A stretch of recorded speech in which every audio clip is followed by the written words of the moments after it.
El movimiento, digamos así, político, genéricamente indígena, como que se cualifica y se condensa un poco en la década de los 80 del siglo pasado, cuando aparece, digamos, como conscientemente y abiertamente dentro de buena parte de los pueblos y comunidades indígenas, sobre todo en el suroccidente, y posteriormente a nivel pues, de la sociedad nacional, que es lo que se denominó la lucha por los derechos de los pueblos y comunidades indígenas. La lucha por los derechos como pueblos indígenas que se concentran básicamente en la lucha por tener un territorio de vida colectiva como comunidades, como pueblos. La lucha por la defensa de la autonomía, la recuperación, defensa y desarrollo de la autonomía de los pueblos y comunidades indígenas, la autonomía con base pues en su propio pensamiento y perspectiva de vida, con sus propias organizaciones y autoridades, en ese sentido pues como más explícito a través de los gobiernos propios de los pueblos indígenas, y en general la lucha, el reconocimiento y la lucha, la defensa, por lo que diríamos como conjuntamente por la cultura propia, en el cual estarían pues sus propias creencias en términos, digamos, de sus propias religiones, su propio idioma, sus propias formas de pensar, comunicarse, etc. Eso queda claro en el movimiento que se genera, como decía, a finales de los años 70 y comienzos y en la década sobre todo de los 80 en el suroccidente colombiano. Ahora, es interesante decir la lucha política o por los derechos y demás, y política en el sentido de tener pues una propia perspectiva de vida colectiva. Quiero en esto considerar, para diferenciarla de lo que se entiende un poco por política de participación en organizaciones o partidos políticos o en ideologías políticas nacionales o internacionales. En ese momento se entra a diferenciar de lo que sería, digamos, la política tradicional, tanto de lo que se ha denominado como de izquierda y de derecha, es decir, tener una propia perspectiva de organización de vida, de horizonte de vida, pues distinto a lo que se venía planteando como alternativas políticas. Por eso en esa época también se da una fuerte, digámoslo así, discusión, no solamente en torno a lo que eran los partidos tradicionales, sino también frente a las mismas organizaciones de izquierda que, digamos, pretendían considerar de que las políticas, en ese caso pues revolucionarias, eran del pueblo y que por consiguiente también los indígenas, como parte del pueblo, tendrían que integrarse a esas perspectivas, ¿no? Entonces, eso es. Ahora, indudablemente que esta política, digámoslo así, pues viene de tiempo atrás, porque siempre ha habido resistencia, precisamente defendiendo esos derechos, ¿no? En Colombia y en diferentes partes, pues, del mundo, donde ha habido relaciones de coloniaje, etcétera, ¿no? Y desde luego también es algo que se clarifica en el suroccidente, sobre todo en lo que se conoció como el movimiento de autoridades indígenas del suroccidente, que desde luego posteriormente entra a copar otros escenarios y se integran, sobre todo cuando se viene la constituyente en los 90, porque tradicionalmente, digamos, en general, los procesos indígenas han sido, digamos así, dispersos o más autónomos, es decir, no ha habido un movimiento nacional indígena o cosa por el estilo.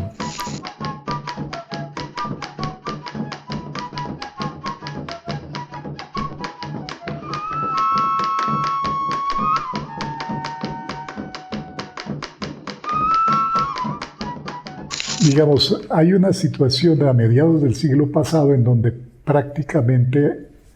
parecía que habían desaparecido los indígenas, pues, en Colombia, ¿no? Porque así estaba incluso previsto dentro de lo que era como la ideología o el imaginario y la perspectiva desde que se generó la ley 89 como la ley que amparaba, entre comillas, a los indígenas, y se preveía, que eso fue a finales del siglo pues, XIX, y se preveía que no durarían más de 50 años porque se integrarían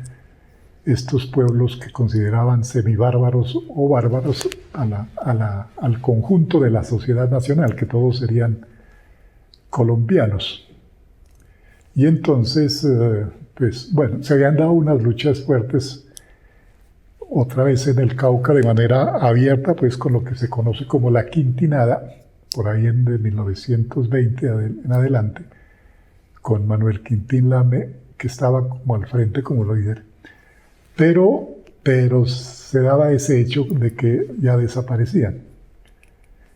Hubo un acontecimiento que fue la matanza de la Rubieira en la década del 60 del siglo pasado, que removió un poco la presencia indígena y la preocupación de alguna parte de la sociedad nacional por reconocer, pues, la presencia, la existencia y la defensa también de los indígenas. Pero en general estaban, pues, opacados. Y resulta que a finales del 60 y comienzos del 70 se genera en Colombia lo que puede considerarse como el primer movimiento campesino, que está liderado a través de una organización que se denominó la Asociación Nacional de Usuarios Campesinos, que había sido creada por el gobierno de Lleras Restrepo para motivar, digámoslo así, y para incentivar con la fuerza campesina la reforma agraria. Entonces se genera ese movimiento y ese movimiento, pues, además de mover al campesinado en general, pues toca un poco, digámoslo así, las fibras de la lucha indígena, que aunque opacada, pues desde luego se venía dando en lo que puede ser un poco los reductos de las comunidades, ¿no? Sobre todo en el caso, pues, en el suroccidente colombiano, en lo que haya sido, a partir de un momento, la defensa de la tierra de los resguardos, la defensa de los resguardos y la defensa también, por consiguiente de las autoridades, sobre todo como cabildos. Entonces, esa lucha por defensa de los resguardos, de las tierras de los resguardos entendidos como la tierra colectiva que para muchos casos desde la colonia y otros en la República, el Estado colombiano, bueno, colonial y posteriormente republicano, había reconocido como propiedad pues, de comunidades, sobre todo en la parte andina. Pero estos resguardos, sin embargo, pues eran perseguidos, digámoslo así, ambicionados por hacendados y en buena parte también por las poblaciones urbanas que se ensanchaban. Entonces hay una lucha en ese sentido en los reductos. Y cuando llega este movimiento campesino nacional,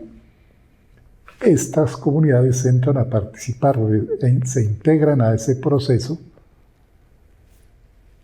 aparentemente, digamos, o en general, con la consigna de la ANUC, que era la tierra para el que la trabaja, o la lucha por la tierra. Ahora, los campesinos, digámoslo en general, pues la lucha por la tierra o la tierra para el que la trabaja era, en ese sentido, un poco como medio de producción, mientras que los otros,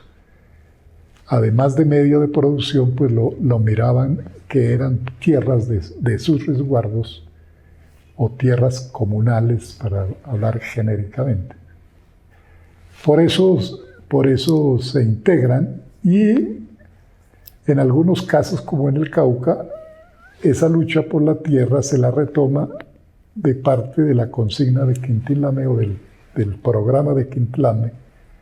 que era la lucha por los resguardos, entre otros. Y por eso también en el Cauca particularmente se va a crear esta organización indígena del Consejo Regional Indígena del Cauca,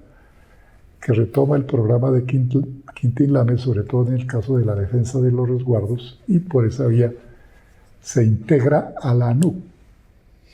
La ANUC crea una secretaría indígena y más o menos, bueno, por ahí. En el tercer congreso de la Asociación Nacional de Usuarios Campesinos, que se realiza en el 74, si no estoy mal, en Bogotá, ahí se realiza como a su vez el primer congreso de indígenas. Y para plantear como una alternativa, lo que decíamos un poco, una política propia, ¿cierto? Y posteriormente, en el cuarto congreso que se hace en Tomala de la ANUC, se separa definitivamente los indígenas y entran a plantear pues, de que son autónomos, digamos, en su perspectiva de lucha y de vida, ¿no? Y bueno, y es en ese momento también cuando aflora, digámoslo así, con fuerza esto de la lucha por los derechos que les mencionaba inicialmente como política fundamental.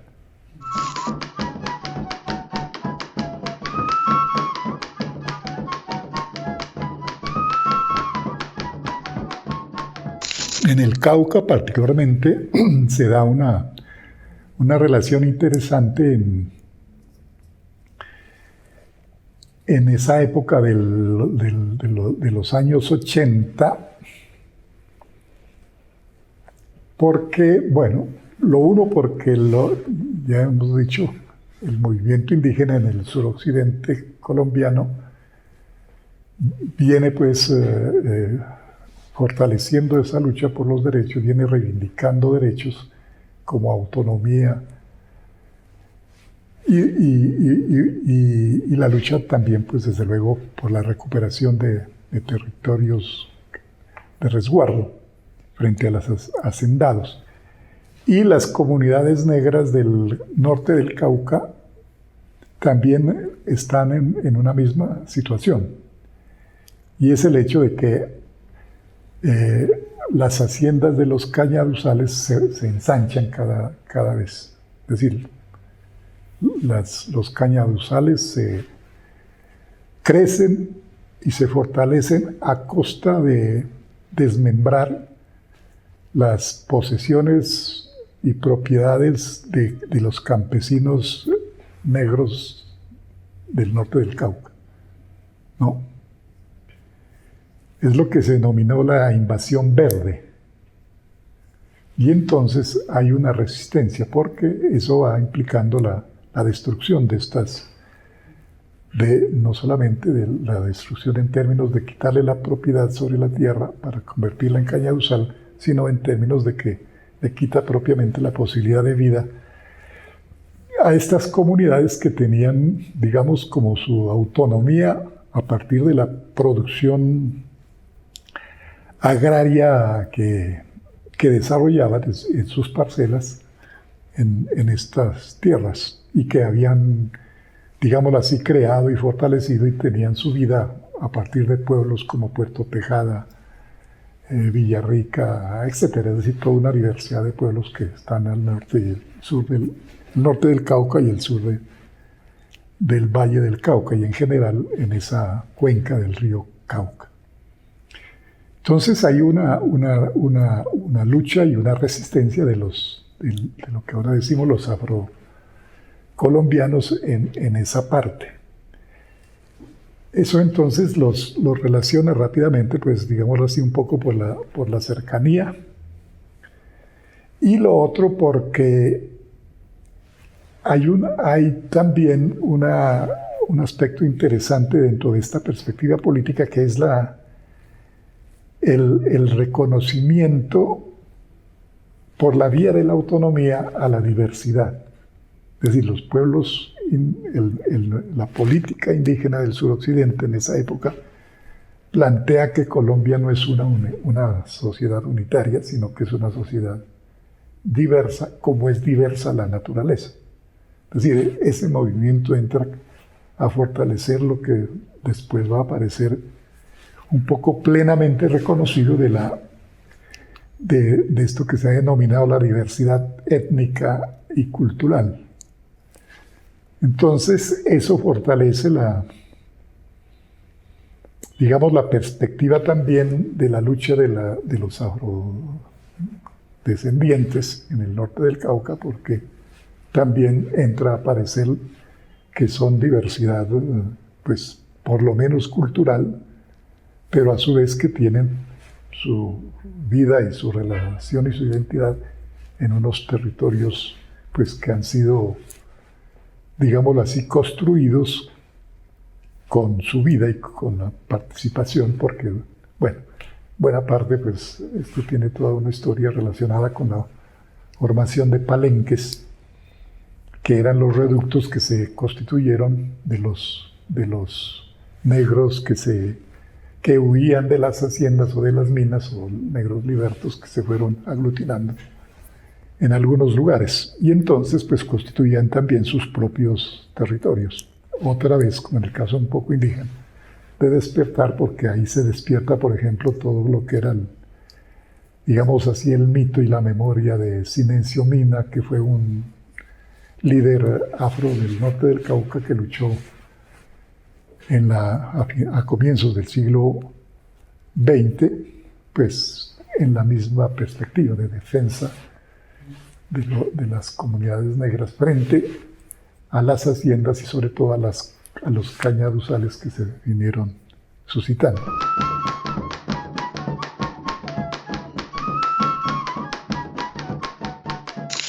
Sí, habría, digamos, como esto de la historia y un poco la historia y el mito, bueno, esa discusión que se da hasta dónde lo uno es historia, lo otro no es historia, etcétera, etcétera.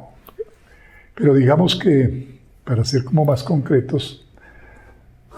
en el sustento del derecho mayor y en el sustento de los derechos,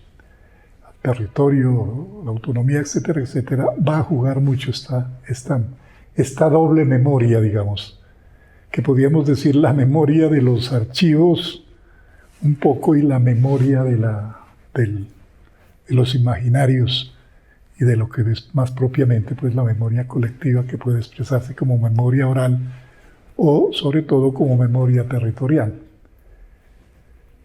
Porque, claro, para sustentar el derecho mayor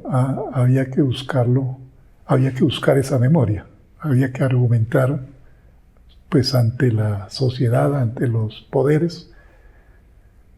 esos argumentos, ¿sí?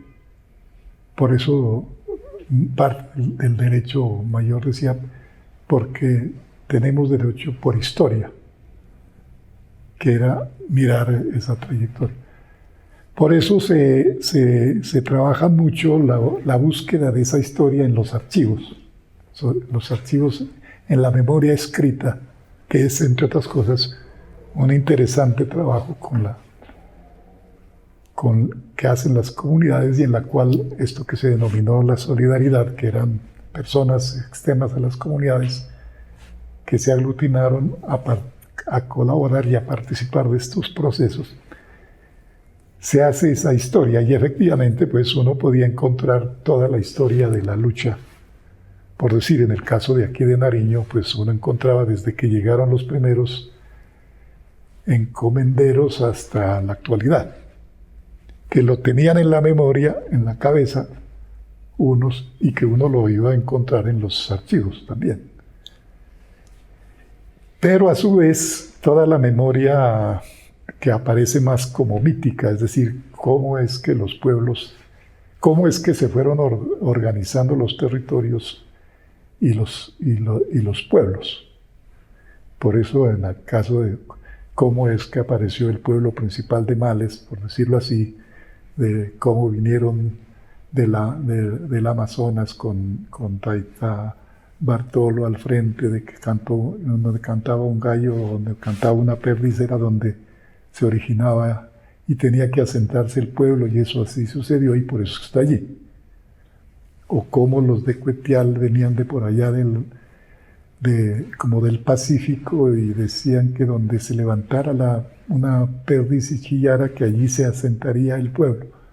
que entonces venían ellos y que se encontraron que llegando a lo que es ahora Cumbal, se levantó una perdiz y dijo Cuetial, Cuetial, Cuetial, y entonces por eso se asentaron ahí, por eso se llaman cuetiales, o son la comunidad de Cuetial. O por qué aparecía Ancailla, que nace de una laguna, y un cacique que venía del Ecuador y que se encuentran y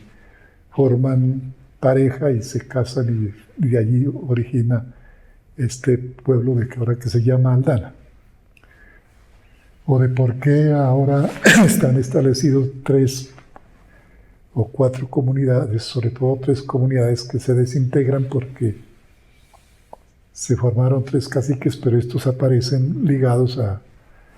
un lugar que se llama La Tuta en Panán, que son 3 dragones que nacen del mar y que de allí nacen los 3 caciques. Entonces todas estas lecturas daban, o en el caso por ejemplo del lado de acá del Putumayo, en donde aparece Carlos Tamabioy, que fue un líder que nació y vivió un día, pero que